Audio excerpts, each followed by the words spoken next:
지금 대기업 총수 중에 사법 처리 중이지 않은 총수가 몇 없잖아요. 지금요. 그러니까 불안해서 삼을 수가 있으니까. 그게 저는 보건데 박정희 대통령은 국가 주도형 경제정책이었다고 한다면 지금 문재인 정권의 경제정책은 국가 갑질형 경제정책입니다.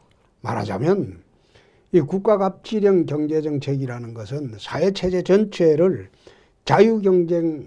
자유주의 시장경제체제에서 사회주의 시장경제체제로 가기 위한 준비 단계다. 그렇게 볼 수도 있어요. 그렇기 때문에 개인기업이 예컨대 삼성 같은 경우도 국민연금 의결권을 제대로 활용하면 국유화할 수 있습니다. 그런 세상이 돼버렸어요. 그래서 기업들이 불안해할 수밖에 없고. 그럼요. 그래서 언제 전과자 될지도 모르는 판이니까. 그래서 지금 지배구조 때문에 공정위가 자꾸 사법 처리를 했는데 요새는 그 바뀐 노동법 때문에 또 불안한 거예요. 그 52시간제하고 최저임금 뭐 이런 게 아주 얼마 전에도 이번 주에 큰 뉴스였죠. 연봉 7,500, 8,000이 되는 종업원들이 대기업 근로자들이 다 최저임금법 위반이다. 이게 이제 최저임금이 왜 그러냐면 통상임금이라고 하는 그러니까 아주 정기적으로 주는 상여는 임금에 포함되는데 비정기적으로 주는 그 급여는 기본급에 포함이 안 되니까 그 비정기적으로 줬던 상여가 높은 기업들은 최저임금법 위반이 되거든요. 그래서 그걸 이제 정기적으로 주는, 그러니까 뭐 2달에 한 번씩 100% 주던 거를 매달 50%를 주어가지고 통상임금으로 집어넣으면요. 근로자는 받는 돈이 똑같은데 실제 집에 가는 돈은 더 줄어요. 왜냐하면 통상임금이 올라가면 4대 보험료가 다 올라가고 각종 세금이 다 올라가거든요. 그러니까 그걸 뜯고 나면 실제는 집에 가져가는 돈은 더 적어지고 형식적으로는 최저임금을 맞춘 게 되고 이제 그런 근로자들도 손해보는 법이 됐는데 그거에 의해서 사업자들이 이제 처벌을 받아야 되는 이런 문제가 있고요. 아까 말씀하신 삼성이 국유화 안 될 수 있는 지금까지 유일한 수단이 뭐냐면 계열사의 순환 출자에 의한 경영권 보호였는데 이 어디 경제학적, 경영학적 아무런 근거도 없이 그게 잘못된 거라고 그러고 지속 가능하지 않은 지배구조라고 그러고 공정위원장이 나와서 아주 바꾸라고 압력을 지금 가하고 있는 중이거든요. 그거가 끊어지는 순간 그냥 경영권을 내주고 말씀하신 대로 연금사회주의로 가는 거고요. 그래서 그게 끊으면 큰일 난다라고 하는 걸 대표적으로 보여준 게 최근에 현대자동차가 지배구조 개선하려고 그러다가 엘리엇이 들어와가지고 그렇죠. 돈 1,000억 주식 사고 나니까 못한 거거든요. 그러고 나면 엘리엇이 경영권을 뺏어갈 수 있기 때문에. 그런데 정부가 그거를 지금 경영권을 흔드는 일을 계속해 오니까 경영주들이 얼마나 불안하겠어요. 그래서 중견기업에 나이 드신 최고위원자가 자식들한테 이걸 물려주려고 안 그래요. 왜냐하면 이게 이제 물려주면 감옥 가거나 떨어먹거나 빼앗길 거 있으니까 얼른 처분하고 그냥 접고 그 현금이라도 나눠주는 게 편하겠다. 그러니까요. 예. 그 요즘 기업하시는 분들 중에 상당수가 기업 팔아가지고 부동산 투자를 한답니다. 임대소득자로 그냥 남으려고.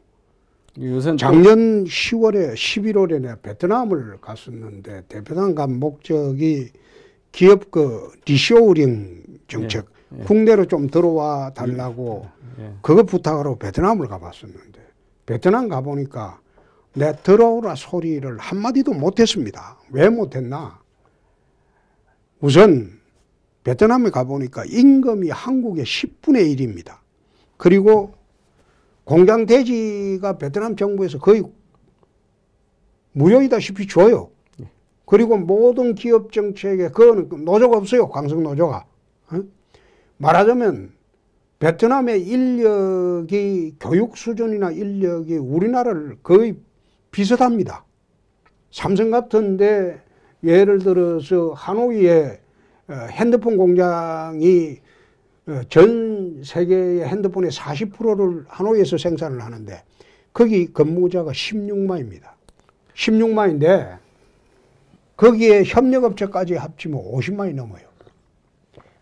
남쪽에 가보니까 호치민시에 예. 가전회사. 가전회사가 8,000명이 근무를 하는데 가전회사하고 핸드폰 공장에서 1년에 수출액이 500억 달러입니다. 삼성에서. 예. 그 베트남 전체 수출액의 4분의 1이에요. 예. 말하자면 베트남의 경제의 4분의 1을 삼성전자 하나 가지고 있어요. 그러니까 베트남에서는 삼성전자가 국빈이죠. 한국의 대통령보다 더 고마운 사람들이죠.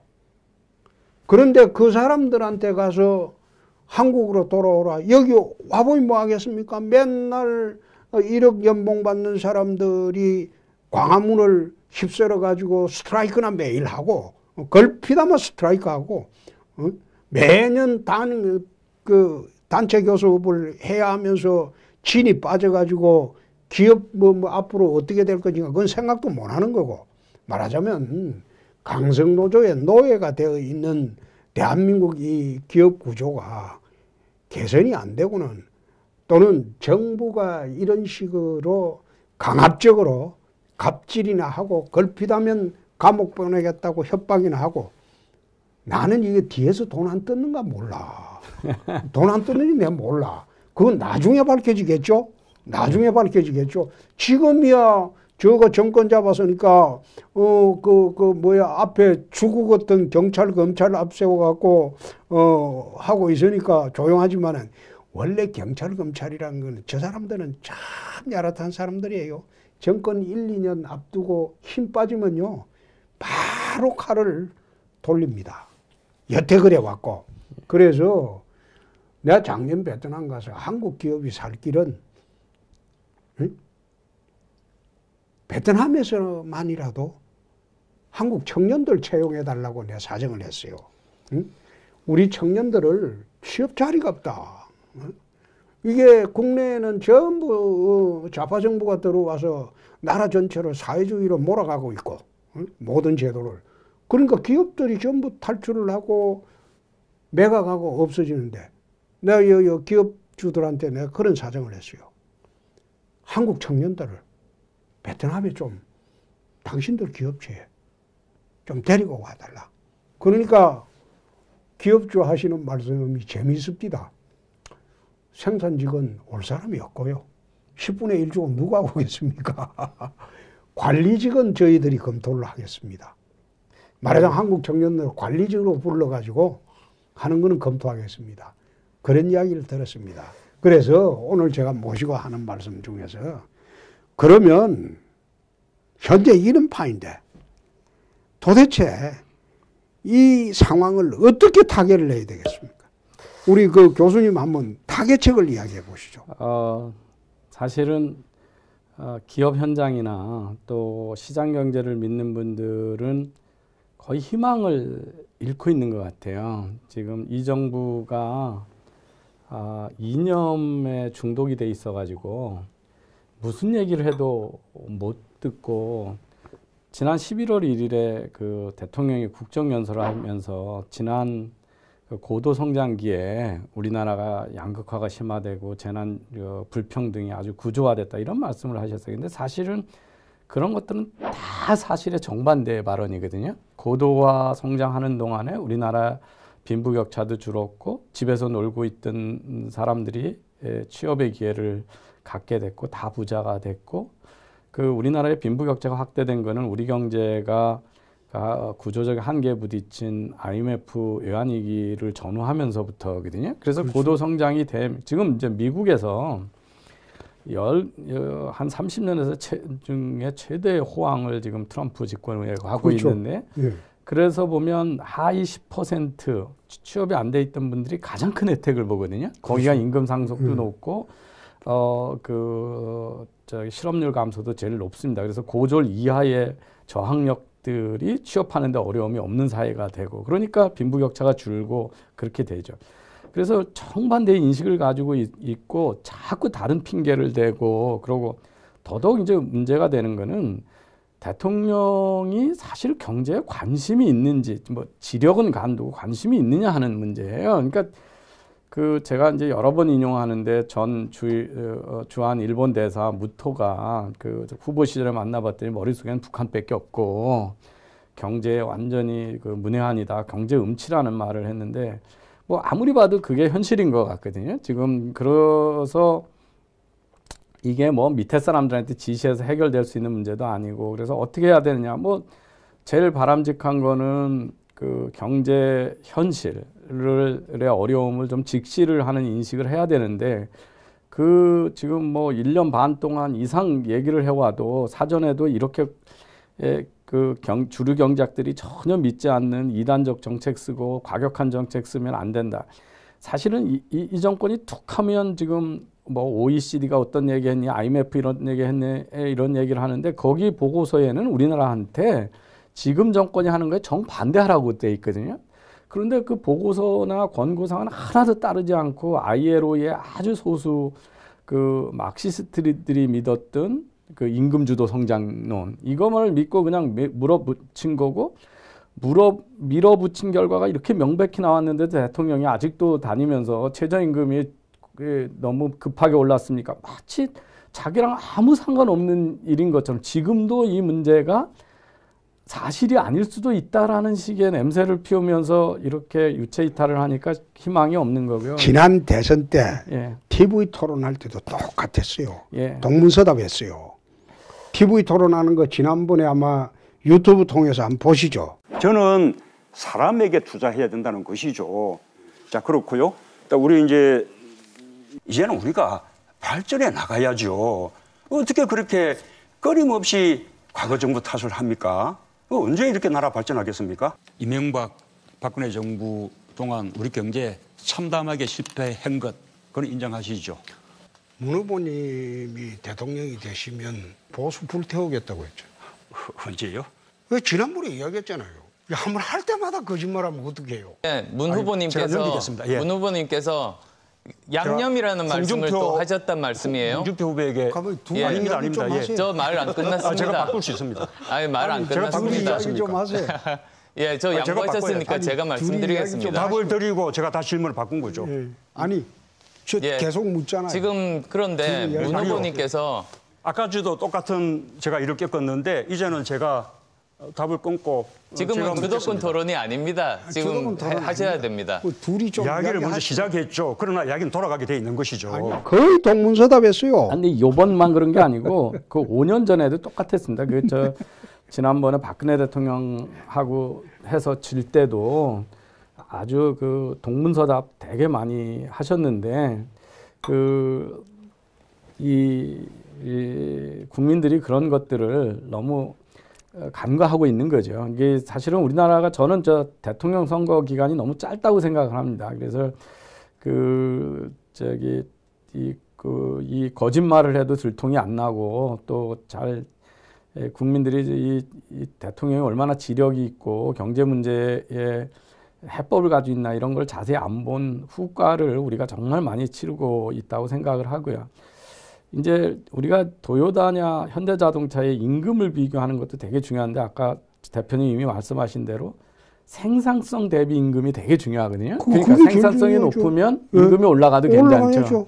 예, 그래서 독일 같은 데가 이제 생산성을 계속 올라가는데 생산성보다 임금이 천천히 올라가면 이제 하나 생산 원가가 내려가는 거죠. 예, 그래서 세계적으로 경쟁력을 확보했고 일본도 지난 20년 동안 생산성보다 임금이 계속 낮게 올라갔기 때문에 이제 훨씬 지금 20년 전보다도 단위당 생산 임금이 내려가 있습니다. 그러니까 거기다가 엔저도 많이 돼 있으니까 도요타 자동차에 비해서 이제 현대 자동차가 경쟁력이 없어진 거죠. 거기다가 현대 자동차의 노조가 지금 착각을 하고 있는 게 뭐냐면 현대 자동차가 이렇게 잘 버틴 것 중에 하나는 국내에서 소비자들이 거의 90% 이상을 현대 기아차를 사줬었거든요.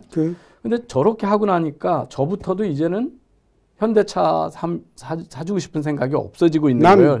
현대차를 30몇 년을 샀는데 이번에 살 때는 현대차를 안 사고 현대차 졸업을 했어요. 예. 내가 그 프라이드부터 기아 시작을 했는데 에쿠스까지 해봤는데 이번에 내가 그 미국 갔다 와서 차 산 거는 완성차 업체 중에서 그나마 강성노조가 아닌 업체의 차를 내가 골라서 샀어요. 예, 그래서 지금 제가 저 서울대 사회학에서 인구학 하시는 교수님 만났더니 재미난 게 50대 초반서부터가 아주 태도가 다르다는 겁니다. 50대 이상, 60대들은 그래도 국산차 사야지 그러고 외제차 사는 거에 대해서 제의식이 있고 그랬었는데 이 나이가 자꾸 올라가고 있는 거예요, 이제. 네, 그래가지고 지금 이미 국내 차에서 대수로는 한 18%, 20%를 잃었고요. 근데 이제 국산차가 싸고 외제차가 비싸니까 금액으로 따져보면 거의 40%의 시장 점유율을 잃고 있거든요. 근데 현대차 노조가 저렇게 억지를 부리고 국가 경제를 생각 안 하니까 점점점 이제 현대차 안 사는 거에 대해서 제의식이 없는 거죠. 예, 그래서 그런 것도 현대차가 지금 어려운 지경에 간 큰 원인이다. 그러니까 회사가 잘 되고 살아야 되느냐, 자기들한테도 또는 미래 세대한테 일자리가 있어야 된다는 인식이 너무 없어서 지금 그렇고요. 이제 더 큰 일은 내년이 어떻게 되느냐 하는 건데요. 그렇죠. 이 대통령이 또 아주 이상한 말씀 하셨죠. 뭐냐면 거시 경제 지표는 아주 견조하다 이런 말씀을 하셨어요. 뭘 보고 그런 말씀을 하시는지 모르겠어요. 그거는요. 예. 여태 벌어놓은 게 좀 있다. 막 어렵게 이야기할 생각할 필요 없고 여태 벌어놓은 게 좀 있으니까 아직 더 털어먹어도 된다. 그 뜻입니다. 아직 저 곡간이 덜 비었다는 얘기인지 모르겠는데. 그거는 그 복잡하게 생각할 거 없어요. 예. 학자분들은 뭐 복잡하게 거시경제 지표 뭐 그런 말씀하시는데 쉽게 이야기하면 문 대통령이 하는 이야기는 여태 벌어놓은 게 있으니까 좀 더 털어먹어도 몇 년 더 털어먹어도 된다 그 뜻입니다. 예. 예. 그 석유만이 나오는 저 베네수엘라가 그 털어먹는데 한 5년 걸렸고요.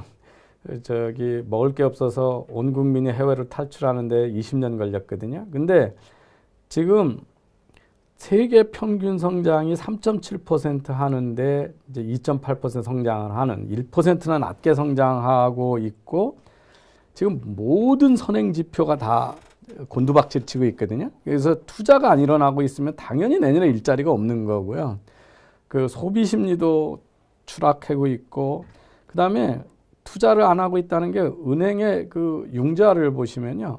중소기업만 영세업자만 융자가 늘어나고 대기업 융자는 없어져 버렸어요. 그러니까 투자를 안 하는 겁니다. 그리고 지금 돈이 갑자기 정기 예금으로 단기간에 수십조가 몰렸거든요. 그러니까 뭐냐면 국민들이나 돈 있는 분들이 이젠 주식도 못 사고 부동산도 못 사고 그냥 현금을 가지고 버텨야 되겠다. 이렇게 돼버린 거예요. 그게 이제 바로 내년 경기가 엄청 어려울 거라고 하는 시장의 반응이거든요.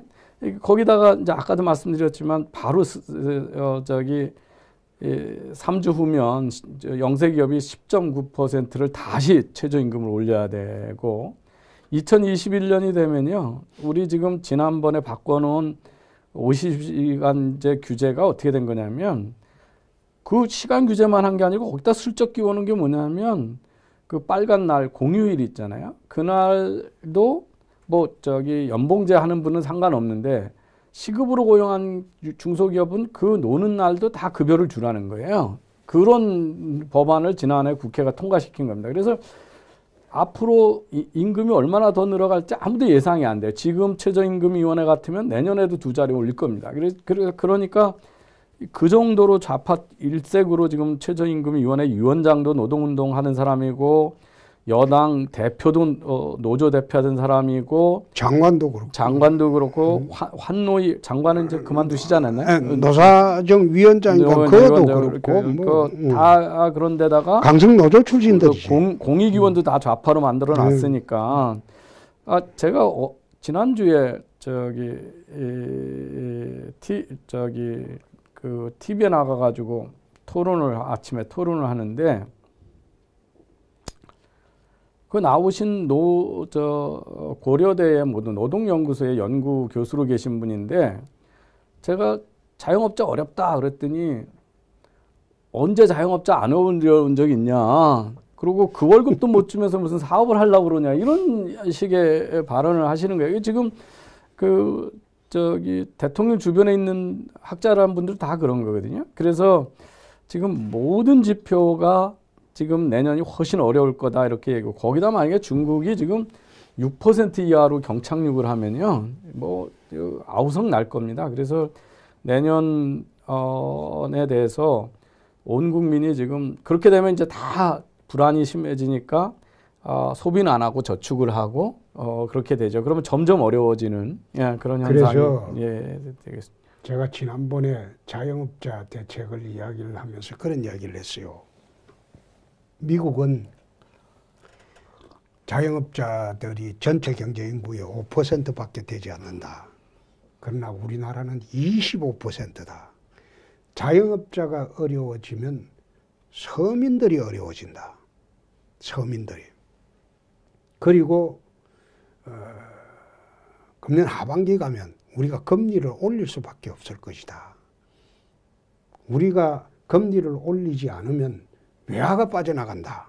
미국하고 금리 격차 때문에. 그 금리를 올리게 되면 지금 가계부채가 1,500조가 넘었습니다. 그럼 중소기업, 자영업자, 서민들은 말하자면 가계 파산으로 들어갑니다. 그래서 이런 상황을 개선을 하려면 자유주의 시장경제를 회복하고 소위 좌파 경제정책을 전면적으로 바꾸지 않으면 나라 전체가 곤두박질할 수가 있다. 그 작년에 3월부터 그런 이야기를 했습니다. 그리고 우리 당의 경제 파탄 대책 특위, 북핵 파탄 대책 특위 다 만들어 가지고 했는데 사실상 그때까지는 국민들이 이게 몸에 와 닿질 않았어요. 근데 그게 불과 몇 달 사이인데, 불과 몇 달 사이에 연말 그 시점을 연말에 가서 봐라. 연말에 가보면 아마 몸에 와 닿을 것이다. 피부로 느낄 것이다. 지금은요, 국민들이 느끼기 시작했거든요. 사실 느끼는 것은 딴 데로 보는 게 아니고, 소위 중립지대라는 네이버 댓글을 보면 지금 한 8, 90%가 문재인 정부를 욕을 하고 있어요. 8, 90%가. 그런데 그게 지난 6월까지는 우리 당과 홍준표 욕을 한 8, 90%가 했어요. 지금은 그게 완전히 판이 바뀌었어요. 근데 아마 내 이 방송이 나가면 제일 먼저 하는 게 윤영찬 국민소통수석인가 그 친구가 네이버 출신입니다. 급히 아마 이제 네이버 댓글 정비를 새로 또 할 거예요.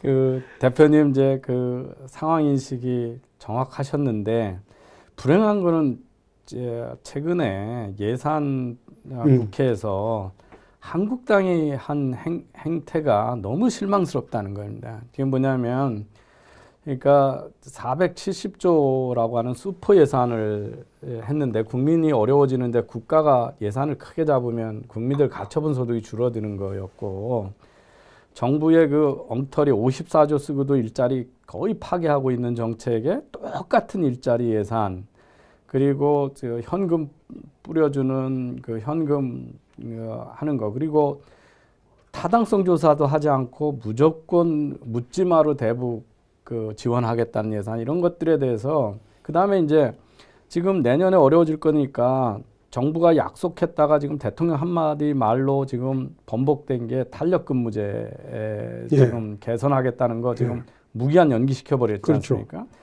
그럼 이런 예산을 통과시켜 줄 테니까 그럼 최저임금에 대한 뭐 인상을 유보한다든지 시급 10,000원 예산을 포기한다든지 뭘 하고 딜을 했어야 되는데 아무런 특색 없이 그냥 지역구 SOC 예산 더 받은 거로 통과시켜 준 거로 해서 한국당이 좀 크게 좀 요번에 이제 지도 다시 리더십이 바뀌면 저는 그 김병준 비대위원장 뭐 하신 건지 모르겠어요. 국가주의라고 그렇게 하면서 이렇게 국가 팽창에 국가주의 예산이 들어오는데 그다음에 뭐 지금 저 홍성태 물러나신 원내대표도 마찬가지고요. 그래서 홍성태가 아니고 김성태. 김성태, 죄송합니다.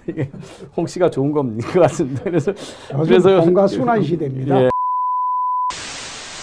그래서 김성태 원내대표도 그렇고 본인이 그 노조 운동대표 출신이라서 그런지 몰라도 도대체 자유시장 경제를 믿는 보수 야당이라고 믿을 수 없는 예산 통과를 하셨거든요. 그래서 이렇게 되면 내년에 경제 더 나빠지겠죠. 뭐 그래서 좀 야당도 좀 경제에 대한 인식을 우리 홍 대표님과 같은 인식이 야당이 빨리 공유가 되고 그게 국회의 법안 처리 및 예산일 때 치열하게 논쟁도 하고 싸우고 딜도 할 수 있는 리더십이 빨리 확보되지 않으면 국민들은 희망을 찾을 데가 없다. 그러니까 그렇게 지금 경제 파탄에 가까운 실정을 하고 있는데도 아직도 야당한테 희망을 못 갖는 것들이 이제 뭐 여러 가지 이유가 있겠지만 최근에 그 좀 실망스러운 행태들 이런 것도 관련이 있다. 그래서 예. 제가 아주 그 페이스북에다가 어마어마하게 욕을 해놨습니다. 근데 그 부분은 예.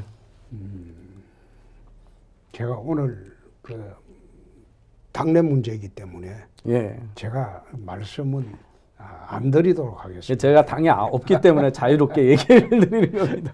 예. 안 드리도록 하겠는데 예. 사실 그렇습니다. 정치라는 게 국민들을 편안하고 그리고 부자되게 하는 겁니다. 잘 살게 하는 건데 어떤 경우라도 국민을 괴롭히는 국민을 실험 대상으로 아는 그런 정치 세력들은 국민들이 이제 판단을 해줘야 됩니다. 우리 국민들이요, 아까 이번 정부가 사회주의 정부라는 거를 이해를 못 하고 있어요. 아직은 그렇죠. 예, 사회주의가 무슨 내가 사회당이다 그래서 사회주의가 아니고요. 시장이 결정할 거를 국가가 많이 결정을 하면 그게 사회주의고 민간이 쓸 돈을 정부가 많이 쓰면 그게 사회주의입니다. 근데 최근 들어서 보시면 기업의 지배구조도 정부가 바꾸겠다 그러고 시장의 카드 수수료도 정부가 바꾸겠다 그러고 대출 조건도 정부가 결정하고요. 그러니까 이런 것들은 대표적인 사회주의인데 사회주의에서도 아주 경제 지식이 낮은 저질의 사회주의예요. 그 베네수엘라식 시장에 결정할 거를 다 들어가서 공정한 사회를 만들겠다 적폐라는 말이 바로 시장이 자기들보다 현명하지도 않고 공정하지도 않다라고 하는 오만이거든요. 이 전체주의고 사회주의가 나오는 이유가 다 그겁니다. 이게 뭐냐면 기업가들이 노동자를 착취하니까 내가 권력으로 막아주겠다. 이게 사회주의인데 이번 정부는요, 우리나라 역대 정부 중에서 가장 사회주의적이고 사회주의예요. 저는 적이라는 단어도 빼고 싶은데 저는 빼야 된다고 생각합니다. 그래서 이 정부가 지금 얼마나 사회주의 정부인가를 국민이 빨리 깨달아야 되고요. 그런데도 국민들이 보면 아직도 이 정부가 돈으로 막 시장 경제 결정하는 거에 대해서 지지가 아직도 높으신 거예요. 그러니까 자영업자한테 카드 수수료 낮춰준 거 잘해줬다. 뭐 이런 식이에요. 그래서 그거는 사실 교수님 그렇습니다. 저는 사회주의 정책을 취하더라도 좋다. 그러나 국민들을 잘 살게 하고 편안하게 하면 좋은데 그런 정책을 취하니까 실업 대란이 일어나고 지금 사상 최악의 실업 상태입니다.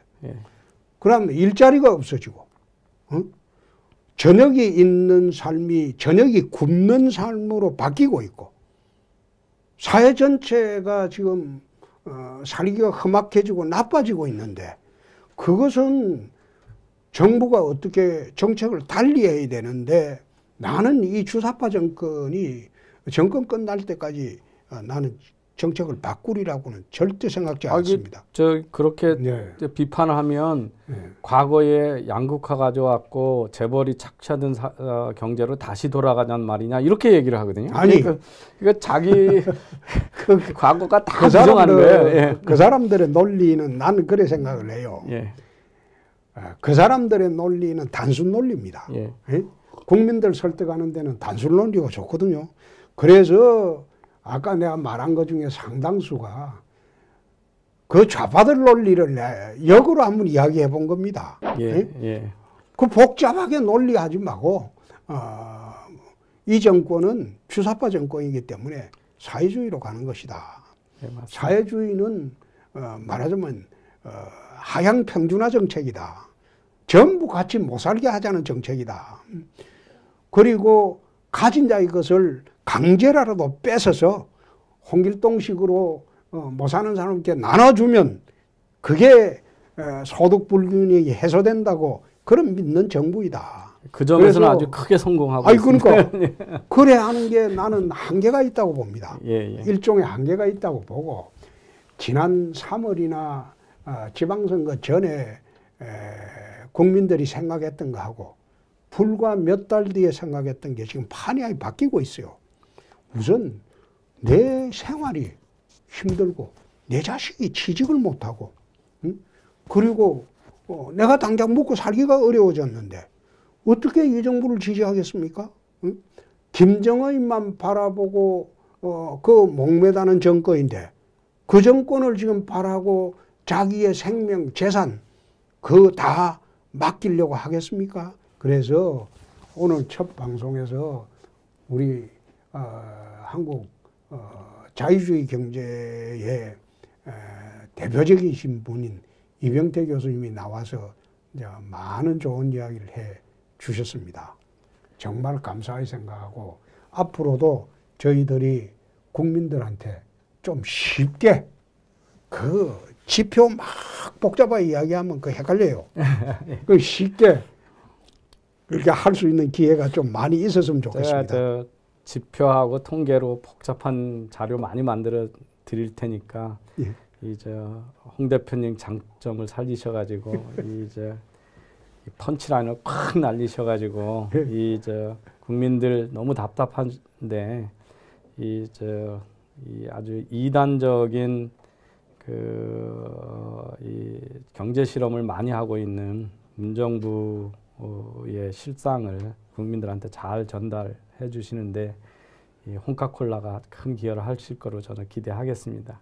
감사합니다. 예, 고맙습니다. 예. 안녕하십니까? 경제지식 네트워크의 이병태 교수입니다. 경제지식 네트워크의 새로운 사업으로 이병태 TV를 시작을 합니다. 부디 유튜브 이병태 TV 꼭 구독해 주시고 좋아요 눌러 주시고 널리 소개해 주시고 시청해 주시도록 도와주시면 고맙겠습니다. 열심히 하겠습니다.